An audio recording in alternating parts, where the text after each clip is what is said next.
Hi hello friends, welcome to my channel. நம்ம channel first time பார்க்குறீங்கன்னா please like and subscribe பண்ணிட்டு பாருங்கள். இன்றைக்கி என்ன ரெசிபி பார்க்க போகிறோன்னா கருவாட்டு குழம்பு எப்படி பண்ணுறது தான் பார்க்க போகிறோம். ஒரு கடாயில் ஆயில் ஒரு 2 ஸ்பூன் ஆட் பண்ணிவிட்டு ஒரு 1/4 ஸ்பூன் வந்து கடுகு ஆட் பண்ணி நல்லா வந்து பொரிய விட்டுடலாம். ஒரு ஸ்பூன் வந்து வெந்தயம் ஆட் பண்ணிக்கோங்க, அதுவும் நல்லா வந்து பொரியட்டும். 2 பெரிய வெங்காயம் அண்ட் வந்து ஒரு 10 பல் வந்து பூண்டு வந்து நசுக்கி வச்சுருக்கேன், அதையும் வந்து ஆட் பண்ணிக்கலாம். குட்டி குட்டியாக சாப் பண்ண வெங்காயம் வந்து சேர்த்துக்கோங்க, அப்போ தான் வந்து சூப்பராக இருக்கும் கருவாட்டு குழம்பு. நல்லா வந்து கண்ணாடி பதத்துக்கு வர மாதிரி நல்லா வந்து வதக்கி விட்டுக்கலாம். கருவேப்பிலை ஒரு 4 கொத்து வந்து ஆட் பண்ணியிருக்கேன். நல்லா வந்து இது எல்லாமே வந்து வதங்கி வரணும். நல்லா ஒரு பிங்க் கலரில் வர மாதிரி வந்து வதக்கிக்கலாம். இப்போ பாருங்கள், சூப்பராக வந்து வெங்காயமும் வந்து வதங்கியாச்சு. நெக்ஸ்ட்டு வந்து ஒரு 4-5 தக்காளி வந்து கிரைண்ட் பண்ணி வந்து ஆட் பண்ணிக்கலாம். அதுக்கும் முன்னாடி ஒரு எலுமிச்சைப்பழம் சைஸ்க்கு வந்து புளியை வந்து நல்லா வந்து சுடு தண்ணியில் ஊற போட்டுடலாம். ஒரு 50 கிராம் வந்து நெத்திலி கருவாடு வந்து வாங்கியிருக்கேன், அதை வந்து நல்லா வந்து சுடு தண்ணியில் வந்து போட்டு ஒரு 10 நிமிஷம் வந்து அப்படியே வந்து ஊற விட்டுடலாம். நல்லா வந்து ஊறணும்.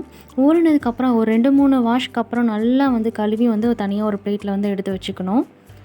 இப்போ பாருங்கள், ஒரு பெரிய சைஸ் 4 தக்காளி வந்து குட்டி குட்டியாக வந்து சாப் பண்ணி போட்டிருக்கேன்.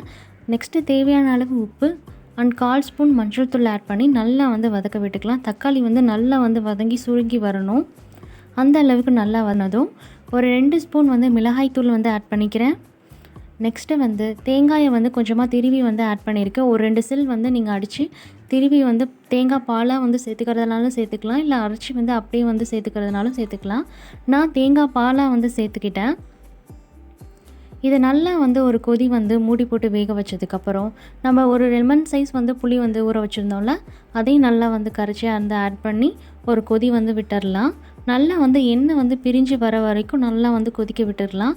இப்போ பாருங்கள், எண்ணெய் எல்லாம் நல்லா வந்து கொதிஞ்சு வருது. இப்போது நம்ம வந்து வேக வச்சுருக்க கருவாடை வந்து போட்டுடலாம். நல்லா வந்து கருவாடை போட்டதுக்கப்புறம் ஒரு 2-3 தடவை வந்து மிக்ஸ் பண்ணி விட்டுட்டு மேலே வந்து கருவேப்பிலை தூவி விட்டு நல்லா மூடி போட்டு வேக விட்டுடலாம். சூடான சாதத்தில் இந்த கருவாடு குழம்பு ஊற்றி சாப்பிடுவோம், சூப்பராக இருந்தது. ஒரு தட்டு சோறே வந்து காலி ஆகிடும், அந்த அளவுக்கு எல்லோரும் விரும்பி சாப்பிடுவாங்க. இப்போ பாருங்கள், நாங்கள் சாப்பிட்ட மீதமான குழம்பை ஷேர் பண்ணியிருக்கேன். கண்டிப்பாக இது போல் நீங்களும் ட்ரை பண்ணி பார்க்கணும். இதே ஸ்டைலில் ட்ரை பண்ணி பார்த்துட்டு எப்படி இருக்குன்னு மறக்காமல் கமெண்டில் சொல்லுங்கள். இன்னொரு ரெசிபியில் பார்க்கலாம். பாய்.